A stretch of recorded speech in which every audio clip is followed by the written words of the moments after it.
How They Succeeded. Life Stories of Successful Men, Told by Themselves, by Orison Swett Marden. Chapter 9. Questions and Answers.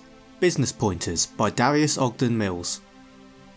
Born in New York in 1825, Darius Ogden Mills was asked a series of questions on success after 50 years as a leading banker, investor and philanthropist.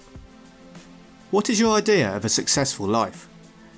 If a bootblack does all the good he possibly can for his fellow men, his life has been just as successful as that of the millionaire who helps thousands. What do you consider the key to success? Work. Work develops all the good there is in a man, idleness all the evil. Work sharpens all his faculties and makes him thrifty. Idleness makes him lazy and spendthrift. What influence in your youth helped you achieve your material success? I was taught very early that I would have to depend entirely upon myself, that my future lay in my own hands. I didn't waste any time thinking about succession to wealth, which so often acts as a drag upon young men. Many persons waste the best years of their lives waiting for dead men's shoes and, when they get them, find them entirely too big to wear gracefully, simply because they have not developed themselves to wear them. On thriftiness as a habit. No one can acquire a fortune unless he makes a start, and the habit of thrift, which he learns in saving his first $100, is of inestimable value later on. It is not the money, but the habit which counts. On expensive habits. None but the wealthy, and very few of them, can afford the indulgence of expensive habits.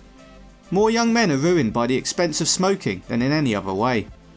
A young man should be warned by the melancholy example of those who have been ruined by smoke and avoid it. What traits that influential men possess impress you? A habit of thinking and acting for themselves. No end of people are ruined by taking the advice of others. Any man who hasn't ability to judge for himself would better get a comfortable clerkship somewhere, letting someone of more ambition and ability do the thinking necessary to run the business. On opportunities.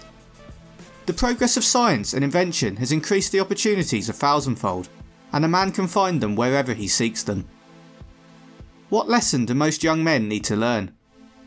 The lesson of humility, not in the sense of being servile or undignified, but in that of paying due respect to men who are their superiors in the way of experience, knowledge and position. What is the responsibility of wealth? A man must learn not to think too much of money. It should be considered as a means and not an end. Very few men who make their own money use it carelessly. Most good projects that fail owe their failure to bad business management rather than to lack of intrinsic merit.